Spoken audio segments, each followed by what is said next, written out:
This is a poem called A Great Time by W.H. Davis. Sweet chance that led my steps abroad beyond the town where wild flowers grow. A rainbow and a cuckoo, Lord, how rich and great the times are now. Know, all ye sheep and cows that keep on staring, that I stand so long in grass that's wet from heavy rain.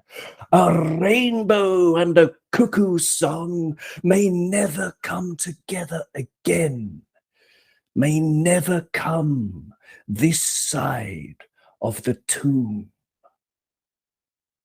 Welcome to Kop On podcast, you fruity and crumbly muffin. Today we're going to tickle your auricles with not one but two episodes for you, both dedicated to the genius that is Jürgen Klopp and the wonderful times he has given us all. The idea for a Jürgen Klopp tribute has directly been inspired by the new and absolutely outstanding documentary, which is simply called Jürgen, by our friends at the Anfield Wrap. And here with me to talk about it right now, I have Neil Atkinson. Neil, thank you so much for being with us. You must be unreservedly cock-a-hoop about the new documentary. What kind of response have you received since the first episode came out on YouTube for free on YouTube on Tuesday? How has it been since then?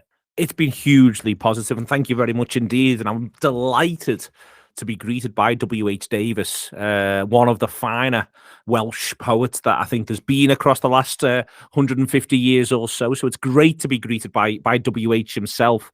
It's been so rich in the way in which people have responded to what we do and what we're about. We expect that to an extent. You know, I feel like you've got to trust an audience, as I'm sure you know, Owen. You've got to trust the people, and you've got to always feel as though the people will want to find their way to really good, engaging, rich work. And you know, there's a documentary made about Jürgen Klopp, which, for instance, just does the hits, does the talking points, he did this in Dortmund, and we can hear about all the fantastic bits. We can talk about great moments in Liverpool. We could maybe try and be scurrilous in some way, shape or form, but that's not what I think people want. What people want, I think, is to understand key moments. So our first episode that came out is called The Challenge, and it's about the idea that we set what the three football clubs that he managed, what the challenge was at that moment, what the challenge of those clubs is overall: Liverpool, Dortmund and Mainz. And then this idea of the challenger, which is Jürgen and his background in Glatten, and then his first roles in football in Frankfurt, and then what that challenge was in that exact moment when he became Mainz manager, when he was offered the Dortmund opportunity, and then when he was offered the Liverpool opportunity. And that's how we wanted to frame it, in this quite flowery way, where we go on this little bit of a journey, this curve, where, as I say, it would be easy to think people would just want the Liverpool stuff or just want the Dortmund stuff. But we wanted to give people all of this. And then within that as well, we wanted to explain a sense of place for Liverpool. But we know the audience knows Liverpool, a sense of what Dortmund is and was, a sense of what Mainz is, and then going all the way back to find out about Glatten, which is where Jürgen grew up. And, you know, the team who went to film it, who directed it, you know, went out to Glatten. They were there for some period of time, and they loved the place and really warmed to it. So we wanted to tell that story. And then a sense of Frankfurt too. We wanted to really offer people a sense of place that you often don't get from sports documentaries. Normally it's all about rivalries or power struggles. And what we wanted to have instead was a sense of the peace of Glatten, the increased intensity of Frankfurt, the machinery of Dortmund, and then the dockside wonder of Liverpool. And hopefully we've managed to tell that story just in episode 1 to set up what's going to come next. I mean, it's a triumph, I've got to say, in my opinion. That'll do. No, but the reviews are in. Yeah, exactly. If there were 6 stars, I would give it that 6. Absolutely. It's terrific. I love it. Even the production value is really impressive. You know, the way that it's edited. You know, I'm far from an expert. I just watch stuff like a lot of people, and you must be really happy with all of that. Some people have said, you know, this could be on Netflix, and they mean that as a compliment, and I take it as a compliment.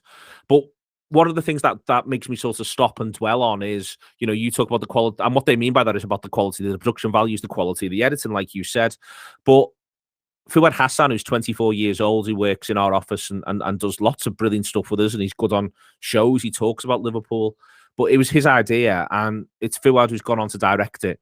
Jordan Singleton, who right now is up there working on episode 2 and episode 3, in terms of pulling the edit together. It's, Jordan's background. He's worked with us now for 4 years or so, and he's done some fantastic work with us prior to this point. He's such a good editor, but he's took the lead in editing it. There's lots of people, lots of voices. We've got Sam and we've got Ash who work on video all the time, and both Fuad and Jordan different times have got feedback from me and from others, and we've worked on things together. Don't get me wrong, but if I'd have done this with Netflix, if when Fuad gives me the idea, I'd have taken it to Netflix and said, we want to do this, do you want to work with us on it? Then first and foremost, it wouldn't be ready now.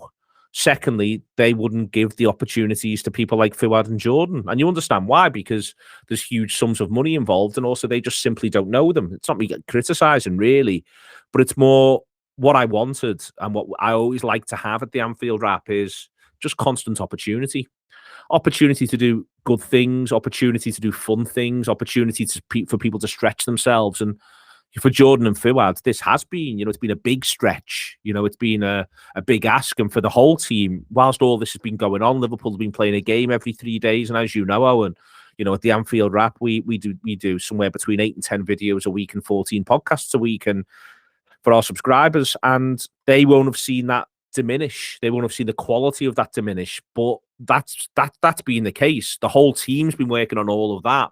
And in the meantime, in the background, all this other work's been going on as well.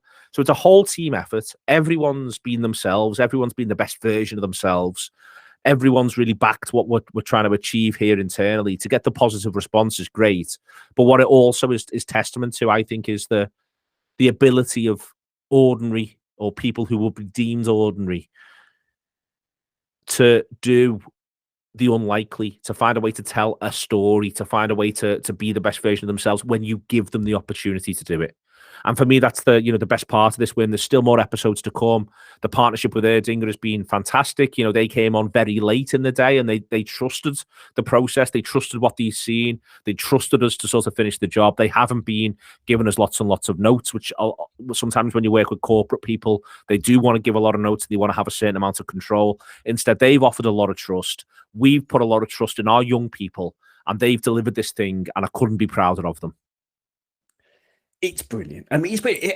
Everyone who listens to this, obviously don't stop what you're doing right now, that old cliche. No. Wait till the end of this episode and then go onto YouTube and Google it. It's called Jürgen. Let's talk about Jürgen. And I was thinking, forgive me, because I'm going to, in direct rebellion against all accepted interview technique, this is going to be a long question. So that's absolutely fine. I do them all the time. Okay, good. Okay, because I've been thinking about your role specifically. Now, your role at the Anfield Wrap, you need to necessarily take a step back, zoom out, look at everything from different angles. As someone I've listened to over the years, you're interviewing people and you're asking questions of people and you're hosting shows and you're putting shows together where you get lots of different opinions, and you need to, in that sort of scenario, you need to step back. But I want to go into Neil Atkinson and his relationship with Jürgen a little bit. Instead of we can just sit here panegizing, which is a new word for me too, which is a synonym of eulogizing or lauding or singing the praises of, extolling the many virtues of our dear leader Jürgen. I'd like to ask you to think about Jürgen's impact on you personally. So while you're thinking about it, right, I can tell you that for me, since Jürgen took over in 2015, 7 years ago, I remember once when I used to sell nails and screws at a builder's merchant for a job when I was 19. I did that for a while, and there was a guy who worked with me, Tony, who was convinced that absolutely everybody, their cells regenerate every 7 years and they're an entirely different person. So let's say, for example, Tony was right, okay? And over the years, if I look back, since 2015, for me personally, I've stopped smoking. I stopped drinking. I've tried to become a better person. At times, I've searched deep within myself. Like many people, I have my anxieties, my fears, my bad sides, and try and work out how I can overcome some of these things. How can I rectify some of those faults in my character and some of this self-betterment, this change towards accepting my weaknesses and trying to turn them into positives I can directly attribute to Jürgen Norbert Klopp. Certain ideas and character traits that he has, such as honesty, integrity, fighting against adversity to get to something good at the end.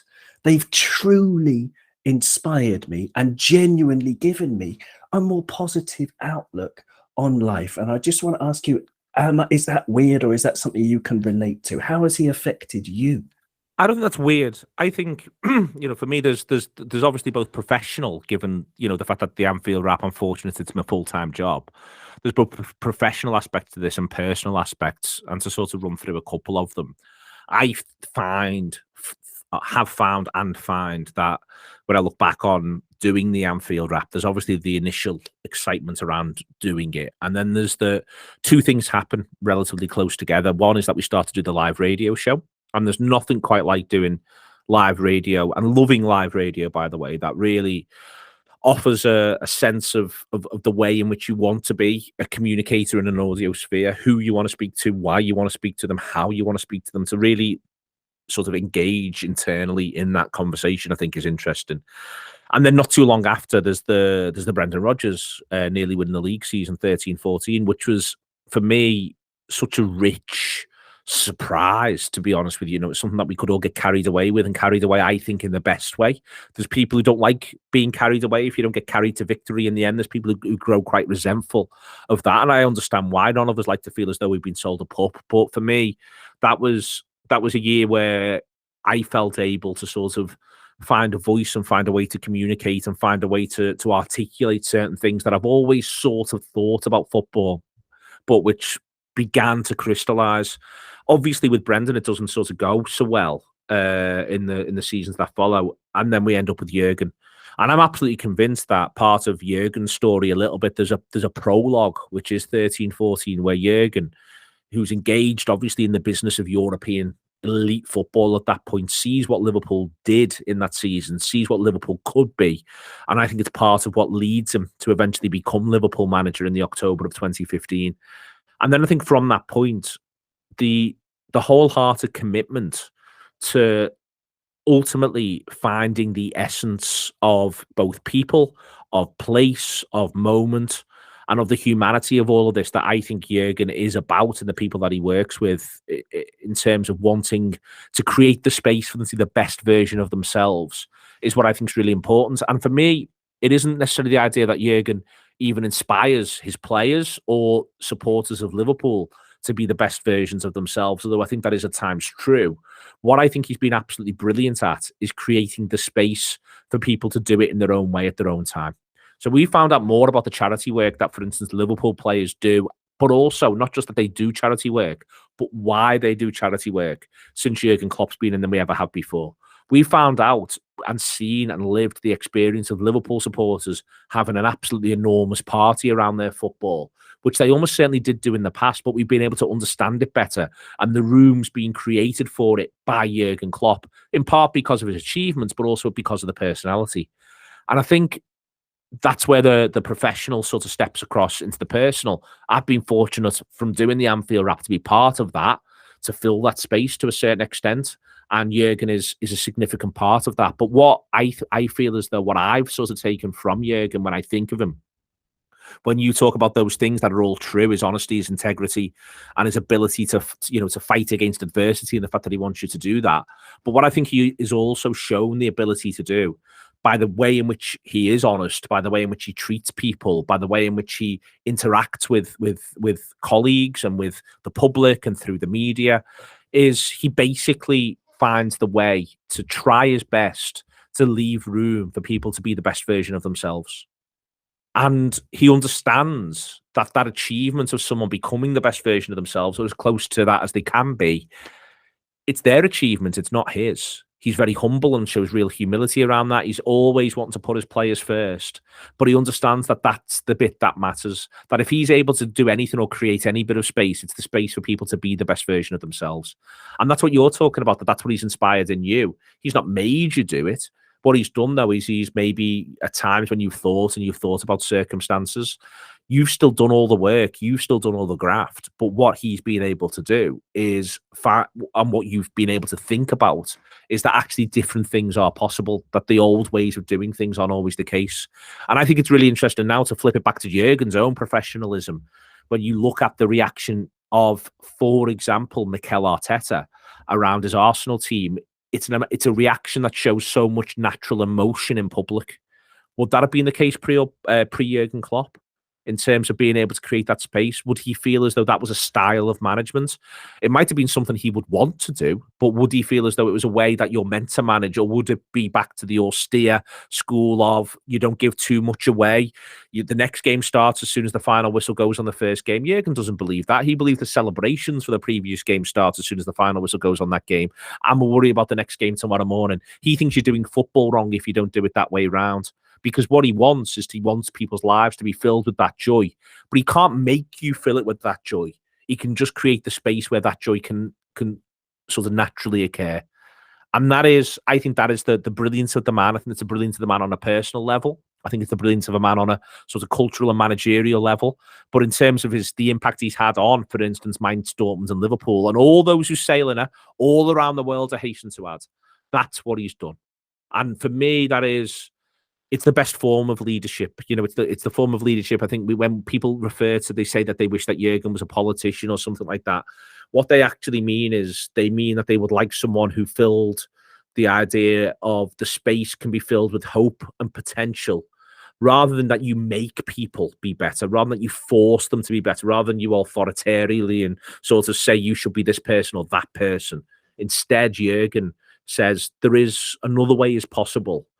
This is the other way. This is the space for it. And that's what people mean when they think of him in that way. And for me, that's what, I'm so fortunate. I think about all the things I've written. One of the things I'm most proud of that I've ever written is my match review of the game against Shrewsbury Town at Anfield, when it was managed by Neil Critchley, not even by Jürgen Klopp, and when it was played with all the youngsters. And Jürgen himself literally took himself out of that space. It would have been the easiest thing in the world for Jürgen to have stood in the technical area and taken all that glory. You think about what he did that day. He created the space for those young people, for Neil Critchley, and said, there's this full cathedral. You fill it. You win. It's your win, not my win. What a way to lead people, and what a way to be, that to have that generosity of spirit. And then what happens is they live up to his expectations. They don't deserve to win the game in the sense of, they don't create tons of opportunities, because guess what? They should probably get beaten by Shrewsbury Town. Shrewsbury Town might actually be better players than them that day. But they risk everything. They create the potential space. They fill the potential space. They take the victory. And that, for me, that's the measure of the man, and that's the measure, but the measure of the huge breadth of, even though he himself wouldn't say it, he'd be unbelievably modest, and he really wouldn't even think it either. But the huge breadth of intellectual, moral, sporting potential he offers people, and that's why he's worthy of these films that we're making. That's why everyone only has positive words to say about him. And that's what's special about him, that to devolve your own leadership, but to say to people, you can be this version of yourself, and I want you to be, and I'll help you to be, but you've got to do the work. That takes real bravery, and that's what Jürgen Klopp is, and it's why I'd be proud of you. If you feel as though you're a better person since he's been in, all he's done is basically say to you, Owen, a better person is possible, and you've done all the work yourself to bring that about, and he'd be proud of that. Well, thank you very much. It's a work in progress, let me say that. It is for all of us, including him.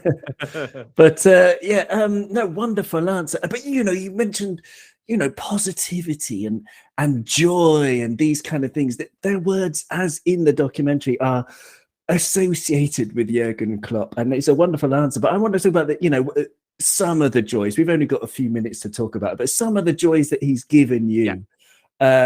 Going back in time, because for me, I don't have much, like millions of fans around the world. I don't have much of a story when it comes to match day, right? Because I sit at home and I watch it on my computer.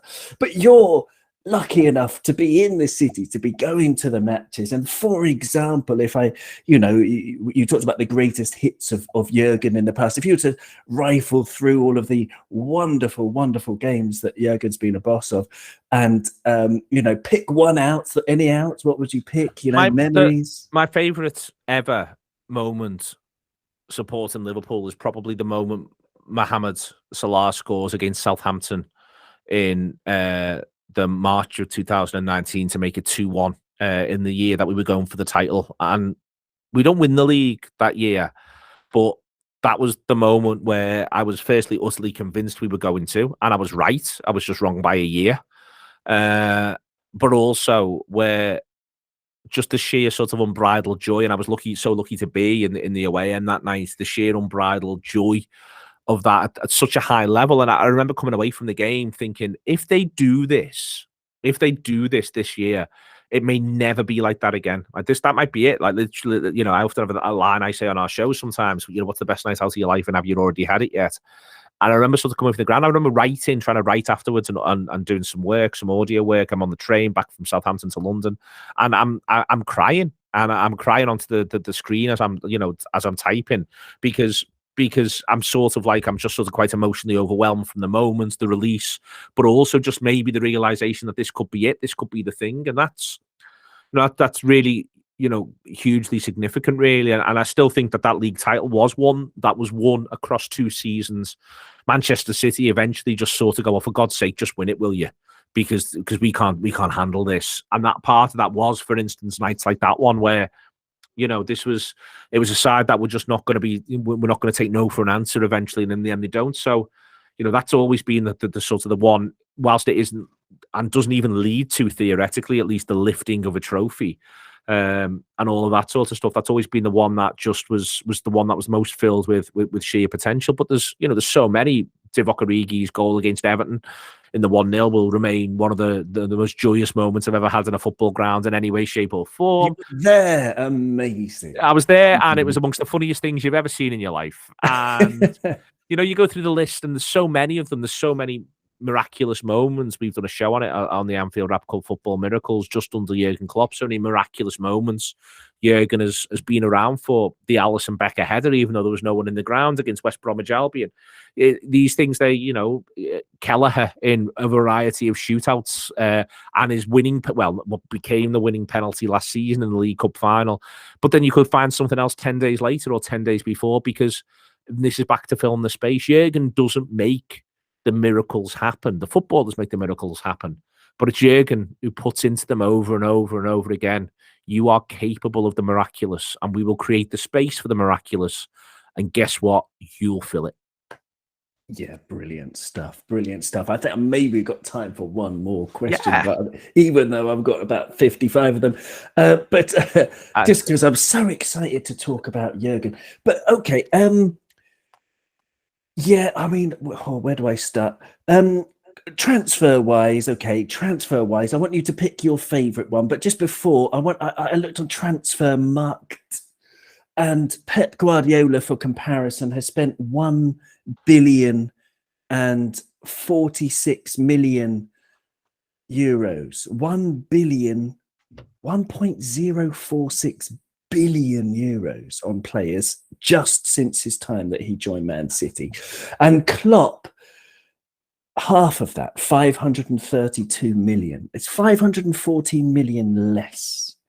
Can you imagine? That's imagine, adding 540 million of talent. But whatever, we can go wild with all that stuff. But who for you is Jürgen's greatest signing? I know you've been asked this question before, but how do you feel today about it? Is it the same? So I think I move around a little bit on this, because there's obvious sorts of answers in there where there's clear moments where things change, but for me, the one who most sort of embodied the bit of Jürgen Klopp that this documentary is about, and I think it will become sort of the defining era aspect, is Sadio Mane. I think, and that's not to say I think Liverpool will have success both this season, to be honest with you, but also in seasons to come. But I think Gini Wijnaldum left, And I think people sort of went, oh, was that a bit of an end of an era and all of that sort of stuff? And I don't think that Genie was ever central enough to the achievements. And that's not to be disrespectful to him at all. A phenomenal footballer, present for some of the best, and present and responsible for some of the best moments in Liverpool's history. But I think if you look at, Jürgen Klopp arrives at Liverpool in October of 2015. And yes, there's the Europa League run that season that brings in those brilliant nights against Manchester United, Dortmund, Villarreal. There's other big results that season: away wins at Chelsea, away wins at away win at Manchester City. Also, the 5-4 at Norwich. We love these moments, rightly, because they were part of Jürgen's overall journey. But for me, the whole thing, in lots of ways, in terms of where his whole vision was, almost from day one, is kickstarted by Sadio. And Sadio's departure, I think, in the summer just gone.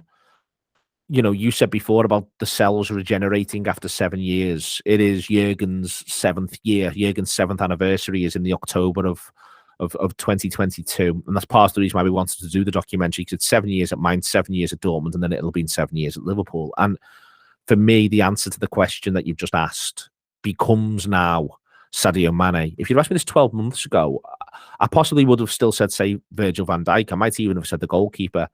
But now I think it is Sadio, because, and there's so many shames about Paris. I'm not saying the greatest shame of Paris. That's not true at all.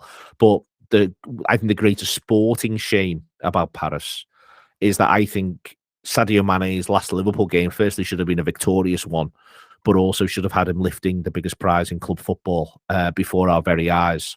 And we didn't quite know that when that game kicked off, that that's what we were looking at. It was Sadio Mane's last game in club football. But what he was part of in terms of getting to 3 European finals, winning 1 league, taking 2 other leagues to the final day, putting Liverpool back at the top table of European football in conjunction with Jürgen Klopp, what I think he's offered in amongst all of that now means that there's quite possibly, when we look back at Jürgen's Liverpool tenure, not least because I think Jürgen will sign a new contract. I think he'll do at least another couple of years on top of the 2026 date.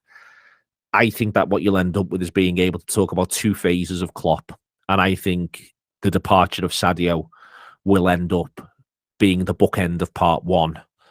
The arrival of Darwin Núñez will end up being the bookend that starts part 2. And then from there, there'll then be the obvious end of Jürgen Klopp, which is where he leaves the club. But I think that will be the line that cuts between the 2.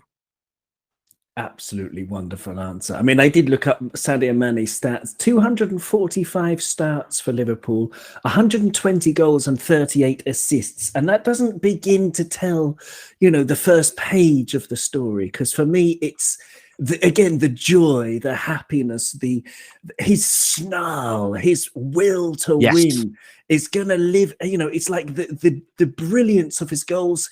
He would whack them in. None of it. When was the last time you saw Sadio roll one in with the side foot? No. His feet are saucepans, and he thwacks the ball as hard as he can, and it's absolutely beautiful. One final question about winning, about getting to those 3 finals and only winning 1, when, as you're absolutely right, we deserved more, and losing out twice to Manchester City, this sports washing club, backed by an oil state, spending 500 million euros more than us in the same period of time, really. Basically, there was a year difference between Guardiola joining City and Klopp joining Liverpool. But about winning, our friend Fergus, friend of Kop On, he said that, Liverpool is about winning trophies, and in a way, by not winning as much as we should have done, it's a sense, he has a sense of regret. But I can't share in that regret. Because it's been so freaking great winning matches. We have the record for the most amount of consecutive wins. We have so many records for winning so many matches. No team has ever won 26 out of their first 27. They will never do it again. I sometimes cheat at video games, and even I can't get 26 wins out of 27. But where do you stand on it? Is it the journey that has been so great, or is it still tinged with disappointment that we haven't got as much glory as we should have done from these years? I think the journey has been great. So you can, and it's important to say the journey has been absolutely brilliant. You know, I've been lucky enough to interview Jürgen on a few occasions, and the only time I feel as though he's had anything close to a mild crossword with me was when I sort of said, you know, one of the reasons why it was brilliant to beat Tottenham was it really framed the brilliance of the victory against Barcelona. And he was like, no. If we hadn't beaten Tottenham, it still would have been absolutely brilliant anyway. Let me be crystal clear with you. And he's right. He's right about that. And, you know, you can't get too hung up on yesterday's and tomorrow's when the purpose of this for us as supporters is to live in the moment. I think the purpose for the footballers, though, is a little bit different. There's a mild contradiction in that from Jürgen, in that one of the things he talks about is tell the stories and show the medals when your grandparents, that is to come. And I do feel as though they are a little bit under-medalled, to be honest with you. I think that's, and it's fair to say that. It's simultaneously fair to say that that's mostly poor fortune rather than anything that's some sort of sporting inadequacy. You know, you mentioned the sports washing titan that we are up against there, but I think if you offered them right now, rather than 4 league titles from the last run that they've been on, if you offered them 3 league titles and 1 European Cup, they'd say, great. They'd say, we'll deal on that. We'd want that. Simultaneously, I think Liverpool are worthy in that period of 2 league titles and 2 European Cups. That's a way you can carve that out. But what I mean to say that is that, therefore, our sports washing titans, they themselves will feel a little bit under-medalled. They themselves haven't actually, there's a lot of, I think at times I feel there's a lot of chat in football, I think completely inadequately, in that it doesn't do the job of what football's meant to be. But understandably, in a sense, when you support a club like Liverpool, people like to say, well, there should be a dynasty. But if you have a manager like Jurgen Klopp, you should have a dynasty. Well, Manchester City have had a manager like Pep Guardiola and all the money in the world. And I would argue they have not had a dynasty, because I don't think you can call it that until there's a European Cup. Now, there might be one at some point soon. They this season could do the League and European Cup double. That's very possible. We need to, allow for that. But I still think even in that period, they haven't bestrode Europe like a colossus. They've instead had a vague sense whilst playing European football, even when they're playing it very, very well, as being Sideshow Bob about to step on a rake.